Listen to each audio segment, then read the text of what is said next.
My name is Mackenzie Bryant. I'm digital solutions manager here at WWCode, and I'm super excited today. We have a great lineup of experienced speakers. Some of them have spoke at previous Connect conferences. They are all heavily involved in the Women Who Code community, and they have a lot of great advice and knowledge to share with us today. These CFP sessions will cover like our most frequently questions asked around crafting talks for submitting your CFP. And we have a planned discussion with our experienced speakers in our community and sharing other resources to get you started. We hope to inspire you all to submit a talk for our upcoming conference, which will be in June. We always start all of our events with our WWCode Code of Conduct, which we take very seriously. We are an inclusive community. If for any reason you need to report an incident, you can go to wwcode.com/code of conduct to do so. Our mission is to inspire women to excel in their technology careers. And we envision a world where diverse women are better represented as engineers and tech leaders. So on today's agenda, I'll just go over some announcements regarding the Connect CFP, give our fabulous speakers their introductions. We'll have a panel discussion. I have a few questions to ask our speakers, and then we'll have a time slot at the end for any incoming questions from the audience. If you have questions throughout the duration of the event, you can post them in the chat.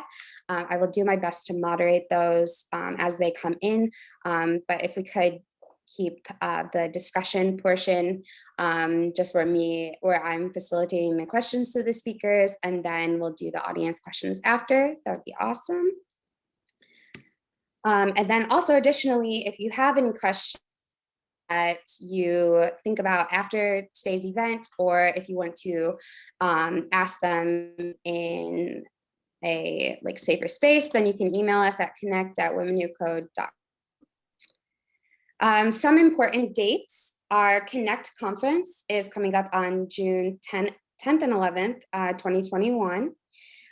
We have 3 sessions of the CFP speaker series. Today is our first session, and our second one is on March 26th. And then the third will be on the last Friday in April. So we've held these on the last Fridays of February, March, and April. And the CFP deadline is May 10th, and we're accepting CFPs on a rolling basis. These are just some of our most frequently asked questions regarding the CFP. We get these often, and that's what our intent of this event is, to kind of cover some of the most frequently asked questions and some of the blockers that maybe first-time speakers come across. So one question we get often is there a required competency to be a speaker, and do I need to have a certain degree or to submit a CFP? And the answer is no, you do not need any of those things. I think that we all have unique knowledge that we can share. We support and encourage first-time speakers. And another question is, what kind of content do you present? All of our technical categories outlined in the application to apply to speak at the conference. But some examples are core technologies, a work problem, or work project and its challenges, or maybe it's a project that you created for. And then you can also get a lot of inspiration from our YouTube channel, which hosts a lot of previous events from our networks and our tracks. And so that could give you inspiration for crafting your talk title or the former talk. Here are the technical categories that I was just talking about. These are the ones that we look for and who our review committee will be experienced on in reviewing the applications. Another question we get is, I'm located in a different time zone. Like we were discussing at the beginning of this meeting, Sapphire is in Nguyen and Rafna are in Pacific time, I'm in Central time. So We're still deciding the program and the schedule. However, the previous conferences have been between like 12 and 5 p.m. Eastern Standard Time. So we hope to encourage some of you in other time zones to absolutely apply to speak. And another question is, does Women Who Code have any resources for writing a CFP? And we actually put together a page on our website specifically for capturing resources. So if you have any great resources, feel free to email us, connect@womenwhocode.com, and we'd be more than happy to take a look at those and add those to the list. Here's that website again, if you need it. All right, so now for our awesome speakers, I'm really excited to have these 3 women with us today. Some of them you may recognize from Women Who Code events. So we have Sapphire, who is an AI engineer at Keynos. She's director of Women Who Code Belfast. And Sapphire is also leadership in Women Who Code blockchain. She's a software developer working in the industry. She is involved in creating innovative solutions to change how customers interact with services and solve business problems. She is very passionate about helping women excel in technology, enhancing their technical skills, and pursuing their career dreams. Sapphire has been volunteering in her local community for over 4 years, from organizing meetups to giving talks, and has been a director of Women Who Code Belfast Network for 1.5 years.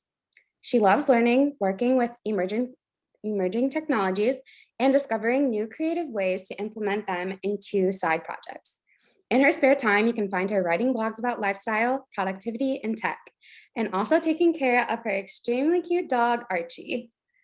So next we have Vui. So Vui is a senior iOS engineer at Jack Henry & Associates.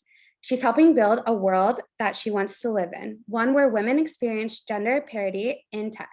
She does this through her advocacy as a lead for Women Who Code Colorado and Women Who Code Mobile, and by speaking at tech events, teaching workshops, and mentoring junior and female devs at work and through Women Who Code.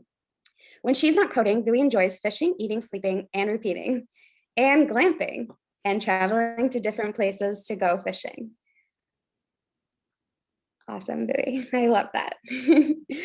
And next we have Rafna, who is a tech lead consultant and founder of, Rafna, you may need to chime in on this one. I should have asked before, but is it Activetto? Am I saying that right? Yes, okay. Activetto. Yes, okay. Rafna is a creative leader with a passion for challenges, innovation, and working with people and communities. Rafna works as a technology consultant with entrepreneurs to build prototypes for their startup idea. Founder of Activetto, an initiative for empowering women to activate their career in tech through education, mentorship, experience, interview support, and opportunities. Rafna is a tech lead working with nonprofit organizations, building websites and apps to improve their activity. As a director of Women Who Code Boulder, Denver, Rafna keeps inspiring women to excel in technology careers. You might know her from her standing monthly event, Career Returnship, a program for helping women return to work after career breaks with community and support. So that's fantastic. Applaud her to all 3 of you. You've done so much for the Women Who Code community. That's why I invited you all here today, says I think your input will be really valuable, especially on the topic of submitting a CFP for our upcoming conference. All of you have experience speaking at Connect, reviewing past CFP submissions, co-leading the review committee, and also just your immense and support of women in technology. So let's get started. I have some awesome questions to ask our panelists today. And the first one I would like to ask, which I think is a great one. So let's go Sapphire, then Vui, then Rafna. How did you get into public speaking? So what was your first experience as a public speaker? Yeah, so Sapphire. for me, okay. So for me, why did I want to get into public speaking was because I wanted to get out of my comfort zone, and I wanted to try something that I was really afraid of doing. So my first experience would have been when I participated in a hackathon, and we had to present our idea, and I was petrified of the thought of getting in front of a whole room of people. And I just remember all day I was so worried, and then when it came to the end of the day and I had to present, it was just like the best feeling ever afterwards. I was so scared coming up to it, but then the feeling afterwards, I was just like, oh, well, I actually did this. And it was like really, really, it was such a great feeling. And then I wanted to apply for more talks and get out there and like do more public speaking and just keep pushing myself out of my comfort zone. So yeah, that was how I got into public speaking. Great, thanks, Sapphire. Louis? Yeah, so as far as how I got into public speaking, I kind of want to go way back to when I was attending the Colorado School of Mines when I was pursuing my CS degree. And that's because back then they made us take classes on team projects, senior design classes, and in those classes, you know, we were told, oh, you have to learn how to present because when you go to work, you're going to have to present to customers, your team, and so forth. And turns out they were right. So actually, my professors of those classes actually taught us how to give presentations. And then later on, I got involved when meetup.com became a thing. I was an organizer of my own technical meetup, and I often gave talks at my own meetup and at other local meetups in the Denver area. So I've actually just been doing it for a long time. I've been fortunate. I've had a lot of practice, and it's helped me because I'm actually an introvert to be able to have an early start with practicing public speaking.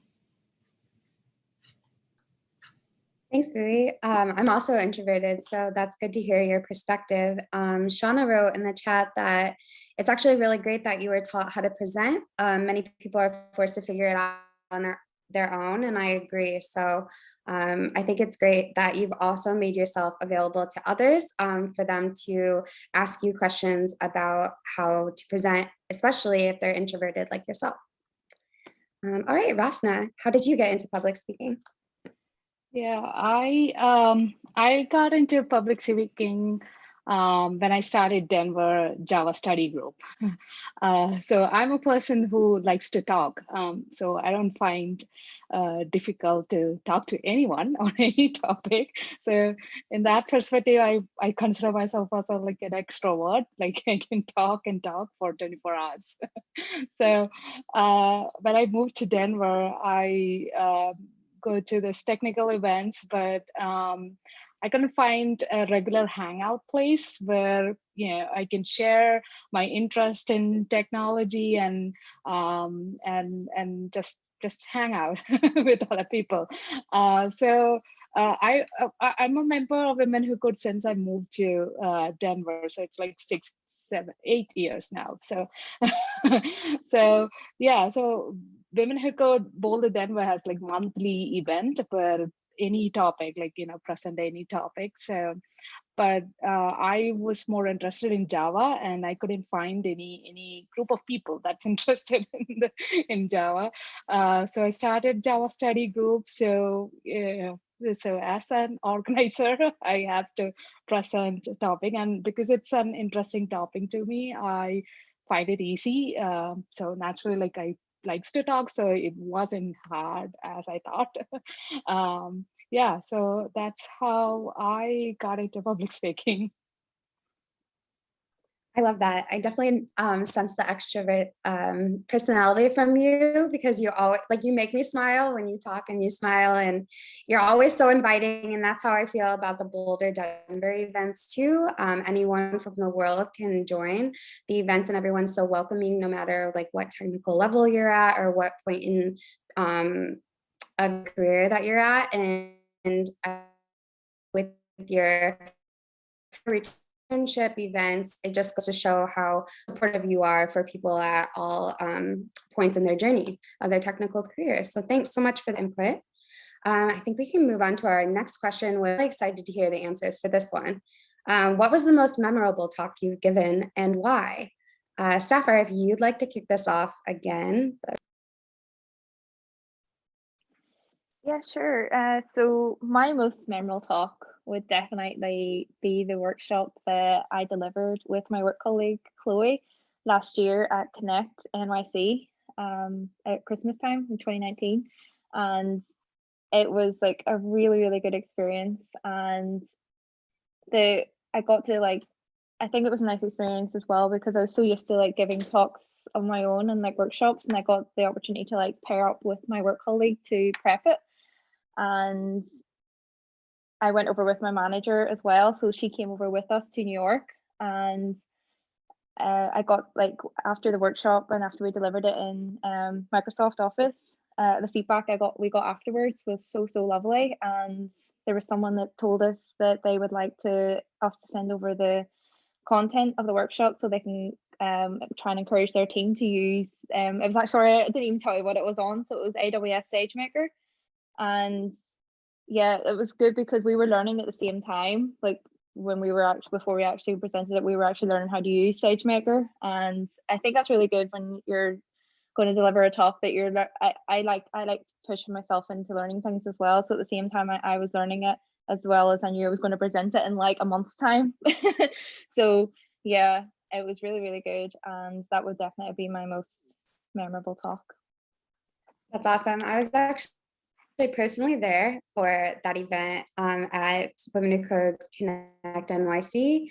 And I think it's really important what you said about teaching yourself and then presenting on the topic that you taught yourself. I think that's also extremely important, and it not only like forces you to present the information, but I think it also time for and make it like thank you. What about you, Billy? What was your Yeah, so I would say that my most memorable talk recently was when I gave a talk on the benefits of being a polyglot, both in speaking and programming languages at 360 IDEV, which is an iOS conference in 2020. And in that talk, I made analogies between the languages I speak and the programming languages that I work with. And I shared that within the context of my personal story. So it was both technical and personal, and it was unique to my own life and career. Also, this talk was recorded in advance and delivered online for 360 IDEV in 2020 because of the pandemic. But what was different is that even though it was delivered online and I couldn't get the eye contact with the audience like I'm used to getting, and I've spoken at 360 IDEV in person in the past, but I got to interact with the audience over Slack in real time while my talk was playing, and they got to interact with each other. So it became a more personal bonding experience between me and my audience, even though ironically it wasn't in person. So that's not to say that I don't hope some conferences will return to in-person, because I believe there are many benefits to in-person events, but I felt like the way 360 IDEV was run online last year was a good way to continue community building during the pandemic. That's great. I think it is really important to be able to connect with your audience after and during your presentation. So I think that's a great idea, is using Slack as a resource during your talks too. I always recommend that to speakers if they want to connect with their audience members after their talks. So thanks for bringing that. What was your memorable one? Yeah, so my most memorable talk is thread concurrency in Java. So it's a good concept, but very complex. It's when theoretically it is explained so simple, and it shows the examples in a simple way that we don't really know its applications, real applications. And if it's not implemented correctly, it can cause high errors in higher environments like production. It's not easy to catch those kind of errors in lower environment. So I wanted to explain it in a way that everyone understand it, the importance of concurrency in like thread concurrency, and what are the complications that it can cause in product development. So what I did is I created so it's in theoretically, like it's explained like thread 1, thread 2 happens like this, printing thread 1, output of thread 1, thread 2, like that. So it doesn't make sense on what's the application of this concept. So I prepared with 2 different song set, like a playlist, and that's like hip hop songs and Bollywood songs. So it's, I consider that if the audience doesn't have an idea about the song and genres, it's easy to understand, even if they don't understand the they are not interested in music. So I created 2 different language, 2 different songs there, and I played like this happens when this if concurrency is not implemented in the way it is supposed to, and then played the music in a way that clearly understand that what's a deadlock, how it can be a deadlock. And deadlock is always explained theoretically because it's hard to show it as an example, because it's a deadlock.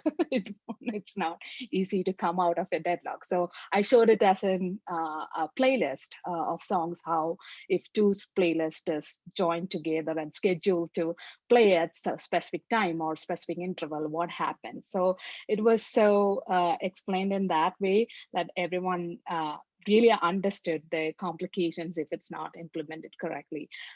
So it's memorable because I got invited to other local events here in Denver to present the same topic, so that they understand. So since then, I've been trying to, whenever I present a difficult topic or complex topics like this, I try to connect it with real life application.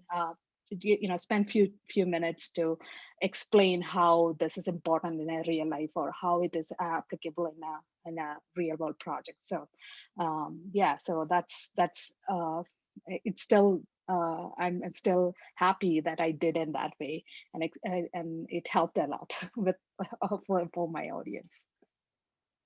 That's great. I see like 2 common themes between Nguyen and Rafna about relating your talk to other concepts that maybe are not technical. Like Rafna, you related yours to music.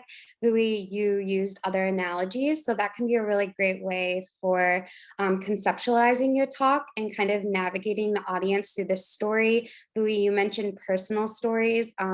Those always are really compelling talks, especially when you get more than just the technical content. You're able to, like you said, Rafna, relate it to real life application. So those are great responses. And it kind of segues into the next question I had is, could you just give a brief overview of like the process that you use for crafting your talk and how you conceptualize your talk?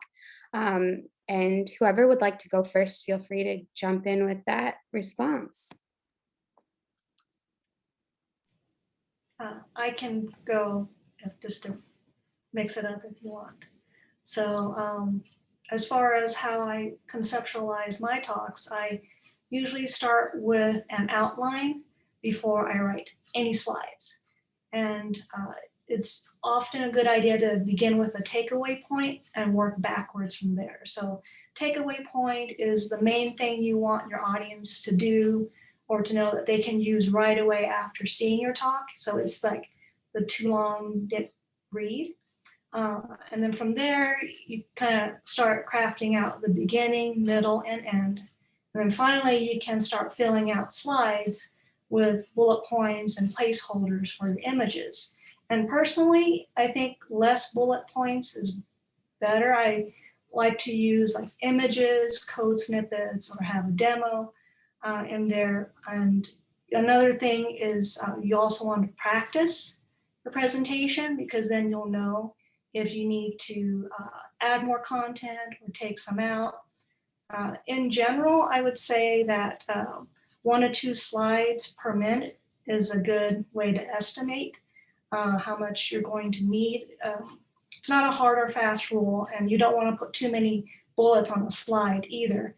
And I've been mentoring people on giving lightning talks, and generally I would say 40 slides for a 15-minute talk is way too many, and more than 5 bullets per slide is also too much. And a bullet should be like 1 to 2 sentences, not a whole paragraph. And I would also consider giving a demo if it makes sense for your talk, because a good demo can explain concepts much more quickly and succinctly than a whole bunch of slides. So I would include it if it makes sense. And as far as a demo, try to have it as close to the beginning of your talk as possible, because then your demo can give context for the rest of your talk. And I know like sometimes bad things happen, especially if you're giving a live talk. So I would record my demo in QuickTime in advance. And I have a bonus tip for iOS developers. If your demo only works on a real device, you can project your device's screen onto your Mac using QuickTime. And then as a backup, you can record it as well.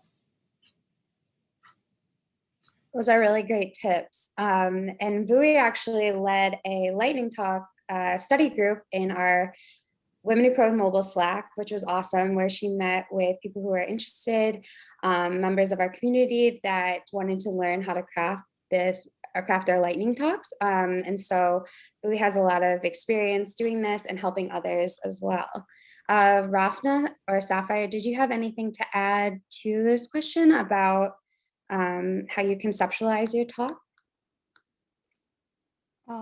Yeah, so everything we said, it's pretty much the process, best practice to give a good or like a perfect talk about any topic. And one I want to add, like if it's if it's like conferences like Connect Forward, I want to I prepare for like knowing the audience, like what's the skill levels, and also like I do, if I don't know any organization, that like pretty in a good way, that I do some research on the organization, previous talks, before going into applying to speaking into Connect Forward. I would look into what actually the previous conferences were about, and what were the popular topics or unpopular topics, or is that purely technical, non-technical, like we have like tracks to apply which ones. So those will be considered into preparing my talk, like what's as we said, what's my message, what I wanted to give that message to the audience in such a setting. Yeah, so and as the preparing the slides or doing the more practice it, yeah, all those we said, I agree with that. It really helps in preparing, having presenting in a good way. So yeah. Yeah, you made an important point too about the technical content and like what's popular, what popular topics are going to be at whatever conference that you plan to speak at. That's one thing that we got from, or feedback we got from the review committee for some of the CFP applications, is that some of these topics have been done already. So maybe they're like extremely popular, overdone. And so that's why it's so important to, I think, relate other real life applications to your talk, or include a personal story, because that really makes your talk stand out. Sapphire, did you have anything to add to that? Yeah, View and Rafna basically covered most of the stuff that I would have definitely said as well. But yeah, like I would say just remember to breathe and don't worry about it. Take the time to really just think about what you want to do, brainstorm. Sometimes when I'm like prepping for a talk, I just like to go out on a walk and just have a wee think and just like kind of like brainstorm and write down everything that I want to talk about on a piece of paper and then outline it from that there, and really think like what you said, what's the outcome? Just make sure to keep coming back to what is the actual outcome, and just like what is the overall goal of the talk that you're going to present. Because I know in the past when I was prepping for talks, my goal, like my outcome from the very start that I set, I kind of just spiraled and I was like, right, I need to rein it back in. I'm going way too far over into this topic, and I just need to keep remembering, you know, what's the end goal and that. But yeah. Yeah, those were a lot of great answers. So out of that, I heard practicing. Remember to be like easy on yourself. Don't be too hard on yourself. Like you said, breathe, take a walk, very important things. Like Shauna, I think you're part of the webinar now, but I think she would tell me to drink water. But just, yeah, I think these little like self-care, self-help things while you're crafting your talk, not having it be too serious of a task will help you ease into submitting your talk. And I guess that brings me to my next question. Have you noticed any common blockers for first-time speakers? And how would you go past, like, what are some common tactics to move past these blockers? And whoever would like to go first, feel free to take the mic. I can go. So what I've seen in first time speakers is mainly nervousness and the fear of making mistakes. And so and rush through things even if they're prepared really well before. When I've seen like first time speakers in the practice, they do very well, but when it comes to actual event, they rush through. I know some of the speakers even forgot to introduce themselves, just jump into the topic and rush through the things. Knowing the audience, as I said, like, you know, looking at making an eye contact with the audience, that nothing will be done. So those are the common mistakes that I saw in first time speakers. And I would say preparation really helps, and also like for nervousness and fear, and accept the fact or the possibility of making mistakes. I mean, we are human beings, so we make mistakes. It's something like, you know, that meant to happen. So accept the possibilities of having interruptions in the presentation while we speak, or what are the things that can go wrong, and prepare for the reactions. So nervousness is common. So in order to avoid that, either pretend or can have like a group of people or friends or you know, whoever you feel comfortable with can present it before them, or pretend that there's a lot of people that's watching you. And one thing that when I was presenting first time, I used to do is like I put all the makeups and everything that I'm supposed to do on the day, and before, like months before, and practice myself on the mirror, and I focus on how am I standing and what everyone is seeing about me, and I video record and watch myself and see, oh, I don't like this kind of expressions. You know, it's kind of, oh, these are the things that people see about me. So those are the things that makes us nervous about like how to present on it. So practice that, becoming, that nervousness, practice that, like, oh, this is how, this is what my face looks like when I present on some topic. So I am, I'm prepared for that, and it's okay that my face is like this, or my expressions is like that, and interruptions and like that. So preparation, I think it's like, thinking about or accepting that possibilities of things can go wrong will help in making the presentation. So when that situation comes, I know this would happen, so I'm ready, kind of thing. So yeah, that's my. That's great advice, especially recording yourself and watching yourself back. I think that's something that we tend to not do in preparation. So I think like really stepping into that and practicing a lot, using the tools that you will use on the day of the presentation will really help. Vui, what about you?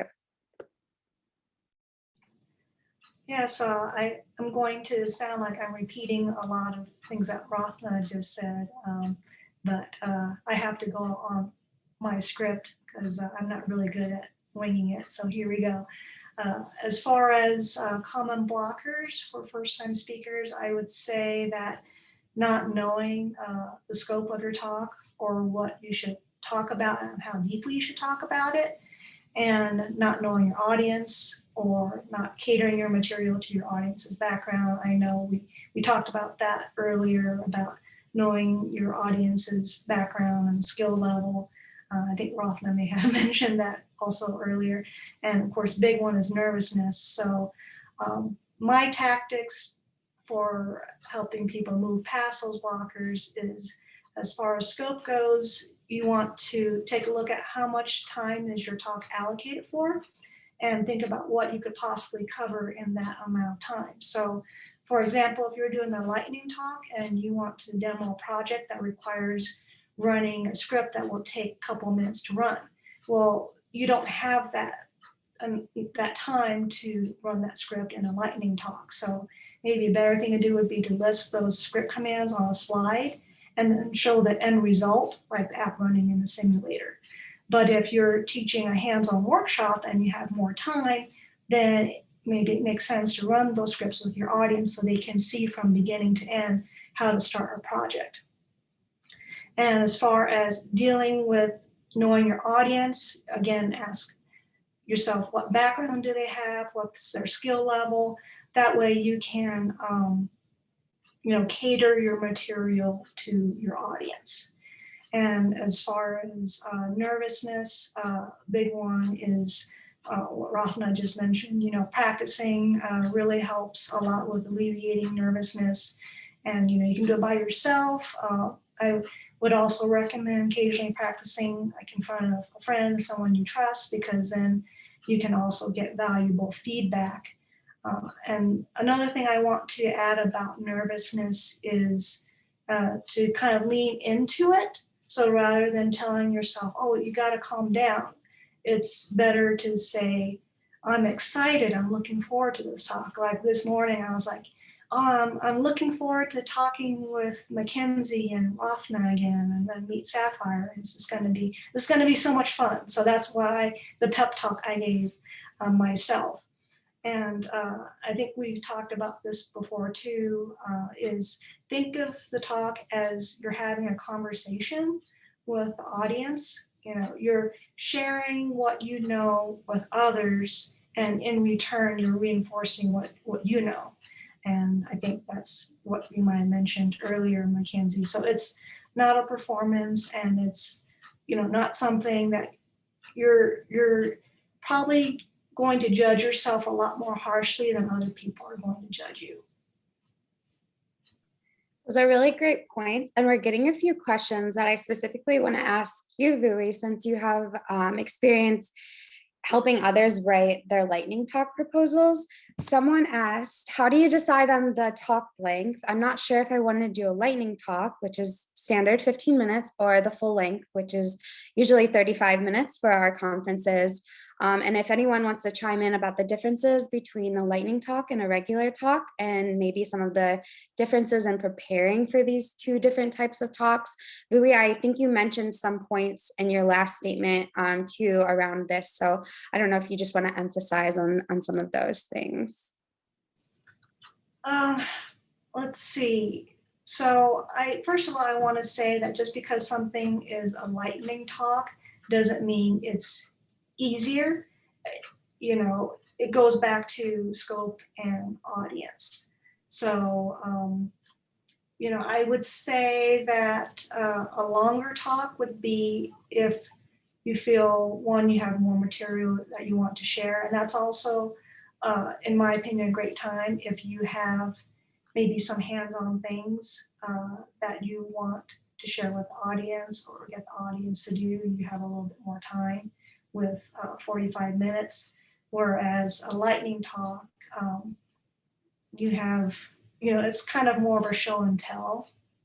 You have less time to do, you know, hands-on with the audience. I just threw that answer together off the top of my head. So if anyone else has any. No, that's perfectly fine. And I think that we covered a lot of that. I think practice is the biggest thing, like recording yourself, like Rafna said, writing your talk proposal, doing the outline, and then talking through it. Then you can kind of gauge whether your content is fitted for a 15-minute talk or if it's more fitted for a 35-minute talk. So I think that's dependent on the technical content that you're presenting and writing about. Let's see, we have some other questions coming in. Is there a link where we can know what the popular talks and what were not popular at the last Connect conference? So we do have all of our past Connect conference talks on our YouTube channel, which is just youtube.com/WWCode. You can check out previous content there. We're uploading videos on a weekly basis from all of the events that are going on in our other networks. We have 86 networks total in various parts of the world. So that will give you a good gauge on like what content we're looking for or what's really popular. You can look there. That's a great question. Let's see, I will come back to the presenting virtually question because I think that's great for our panelists, but do we check the experience level of our audience just before the presentation, or is it all right to ask for their experience levels days before the talk? So I've seen a lot of speakers do this. If you have like requirements for your talks, like some require you to install whatever you would need to install for the talk if you're participating in like a workshop or something. So you could leave those specifications like in the description of your talk. But our WWCode like main community is for 2+ years of experience. That's typically, we have mid to senior level engineers in our community. Although we do have people new to tech, a lot of the people that are joining our conferences are in that like mid to senior level range. Let's see here. So now I will ask Vui, Rafna, or Sapphire, if you want to just jump in. This is a question from the audience.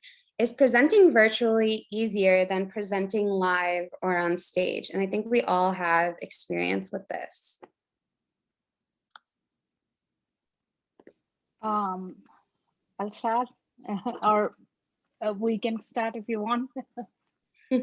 Go ahead, please.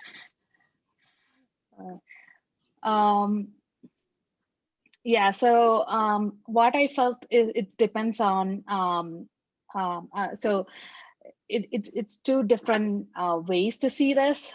So one thing is presenting live on a stage is like when you, it depends on how your personality, I think, because when I see so many people in front of me, I get excited. I get that adrenaline rush and so excited to talk about my topic and give a presentation. So that's make me live in presenting. So I've seen my presentations are more live and engaging and interesting when I present on a stage. But when now, because of the pandemic, all the events are virtual. So virtual, I don't see anyone's face other than if there is any organizer that comes into, so I can see the panelist and Mackenzie, but none of the other. I can just look into the chat and feel the audience, but it's not giving me a lot of feedback on what I'm talking is making sense to my audience. So if I like the way to know the audience, I can change the tone or the way I'm presenting those things. But there are people who don't want to see the audience faces. It's much better. So depending on like what you want, how you want to engage with the audience helps in deciding which is easier. So it's a lot of associated with how you see your audiences as like a live stage, or like, you assume that there's so many participants, that's it. That's a great point, Rafna. Shauna wrote in the chat, her virtual presentation tip is standing up to present because it tricks her brain into feeling more energized and live. I've seen a lot of speakers use that tip as well. And I think that helps you like engage with your audience and be more present. Another question we got from one of the audience members is, since it's difficult to read the audience when presenting virtually, how do you keep the audience engaged? And I think that there are so many different ways to do this. It kind of depends on like the talk format. I know that some people use different tools to keep the audience engaged. Like today I'm using Slido, which requires you to like go and ask the questions on like a different like site. I know that there's other tools. I don't know, Sapphire, Rafna, or Vui, if you have any, if you've seen speakers use anything to help keep the audience engaged. I think having someone like an ally, a friend, to be there with you on presentation day to help you like manage your chat is a way to keep engaged, because that person can like speak up and help you moderate the chat and answer any questions, and just make sure that your audience is feeling like they're being seen and their questions are being heard. Feel free to chime in if you need anything, or if you have anything to add to that. Sapphire drop out? Yeah, it looks like, okay, so yeah, Sapphire has a really busy day at work today, and also it's approaching evening for her, so it looks like she had to drop off, but we really appreciate all of the advice that she had to give. If you ever want to reach out to Sapphire, she is our leadership fellow for the data science and blockchain track, and she's really active in those Slack channels. But sorry to cut you off during the question. I think we were talking about how to keep the audience engaged, and if you have any suggestions or if you've seen speakers use any certain tools to do that. So I would say, yeah, everything that you've mentioned, Mackenzie and Rafna, I agree with. Also, I think that having a moderator is a big thing. That's the biggest tip I would give. So I've given some workshops and talks online last year, and yeah, it was a bit of an adjustment for me because, like Rafna said, I'm so used to presenting in person before the pandemic, and being able to connect with the audience and read their facial expressions and figure out where they're at, and I couldn't get that. So having a moderator kind of helps clue you in a little bit. Another thing that I've done, especially for longer workshops, is I'll ask the audience to use the Zoom emojis, like the thumbs up and stuff. And then I would every now and then check for understanding by stopping, like, intentionally stopping every now and then and saying, what questions do people have? And, give the thumbs up emoji if you're at this spot, XYZ in the code, things like that. So it's a little bit different doing it online, but it can be done if you're more intentional and just don't treat it like, oh, it's just like giving an in-person talk, because it's not the same. That's a great tip about the nonverbal feedback. I think that's really helpful. Another thing is at Women Who Code conferences, we actually have a speaker support team dedicated to supporting our speakers during their talks. So if you apply and you're accepted to speak at our conference, you're guaranteed to have a moderator. And we'll also have practice sessions before your talk, so you'll get familiar with the platform. We'll be using Hopin, so if you already are familiar with Hopin, or if you've presented on there, it's really great. So you're definitely supported, and we have like a whole team dedicated to helping you troubleshoot and prepare for your talk. So it looks like we are almost out of time. So I just wanted to extend a huge thank you to Vui, Rafna, and Sapphire for joining our first session of the CFP speaker series today. I have Shauna taking notes, so I plan to update our FAQ on the CFP page regarding some of these tips and helpful information. Our next session will be a similar format, but with different speakers. So valuable if you joined any of the other sessions. All these sessions will be recorded and posted to our YouTube channel in the next few days. And I think I'll just wrap up with these 2 questions that we have that were posted in Slido. Vui, Rafna, do you have any last words? Thank you so much again for taking the time today to answer my questions and be here during this discussion. So I want to say, Mackenzie, thank you for moderating our panel today, and it's good to see you again. And Rafna, thanks for sharing your knowledge with all of us as well. And I want to say thanks to Sapphire, but she took off. But I hope she'll see this recording later. I think the big thing I want to tell everyone is if you're wondering if you should give a talk or not, just go and do it. Just like anything else in life, the best way to learn is to do it. And you don't have to start by giving a talk at a conference or a TED talk or whatever. That just sounds way too intimidating. You know, start small, you know, even just give a lightning talk at your local meetup. Local meetups are always looking for speakers. So just do it. It doesn't have to be perfect, but you get better the more you do it. So, and it'll help you grow in so many ways that you don't know. And finally, if Vivian, if you're still on here, I know she likes it when I tell a story about my fishing and shell fishing and stuff, but I'm wearing my crab earrings today for you. I don't know if you can see them, but this is for you, Vivian. I love that. Yeah, like Vui said, feel free, you could give a talk at a Boulder, Denver event, at a WWCode mobile event. Reach out to any of the tracks. We're always looking for speakers, especially first-time speakers. It might be great to prepare. You have a couple months before June, so that's why we decided to do this so early, to give you time to prepare and feel more confident. Rafna, did you have any last words?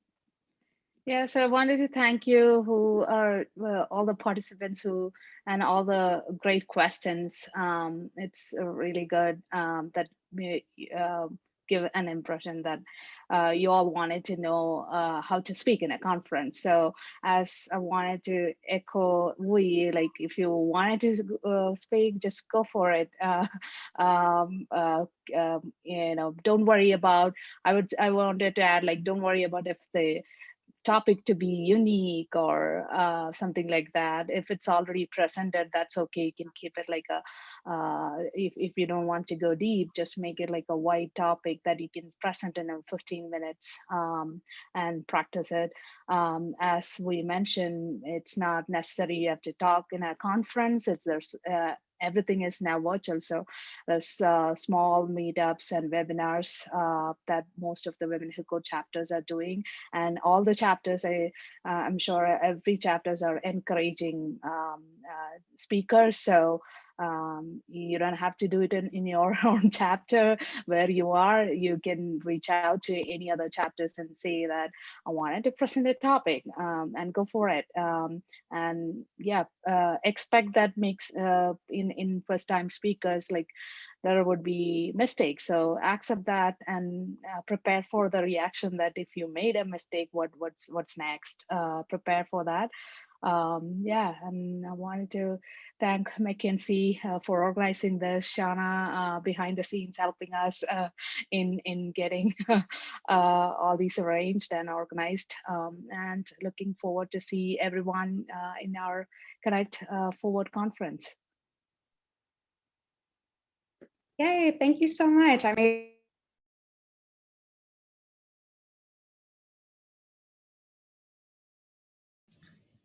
Well, you cut out, Mackenzie. Can't hear you. Oops, sorry, I muted myself on accident. Okay, so I'm sorry. Thank you so much, Rafna and Vui, for all of your advice today. I just want to wrap up with these last few questions that are posted here. It says, how many talks do you plan for over the course of the 2 days? So we're still working on the schedule and the formatting of our conference. But just like as an estimate in past conferences, I think we had between like 25 to 30 speakers each day. So because we usually have like overlapping talks of our event. So that's still being decided, but I encourage you to apply. Do you plan on recording the talk and have the Q&A with the speaker? Is that an option? I am assuming you mean this presentation. Let me know if that's not correct, but we are recording this and this session will be uploaded to YouTube in the next few days. As far as the conference talks, those are typically recorded, but we do ask our speakers permission first if they want their talk recorded and also posted to YouTube. So we will never post your talk without your permission. And let's see, last question in the Q&A. For a technical talk, is it required to do any live coding? Is it okay to show code snippets and slides? It is absolutely not required to do live coding in your presentation. I know how difficult that can be. It takes a lot of preparation to do that, and you have to be pretty comfortable if there's any troubleshooting issues, because with live coding, I think that could come up. But I think code snippets and slides are great. I've seen those often. Vui, Rafna, if you have anything to add to that question, feel free to do so. But live coding is definitely not required. I would. And I think that wraps up all of the. Sorry, Vui. Oh, I was about to say, I was just saying +1 to everything you said, Mackenzie. Awesome. Well, I think that wraps everything up today. Thank you all so much for joining. And like I said before, you can always email us at connect@WWCode.com with any other additional questions. And if you're ready to submit your CFP, you can go to WWCode.com, connect-CFP. And I hope to see all of your submissions and see you as speakers at our upcoming Connect conference. So thanks, everyone. Have a great weekend. Nice to see everyone. Have a Bye. good day.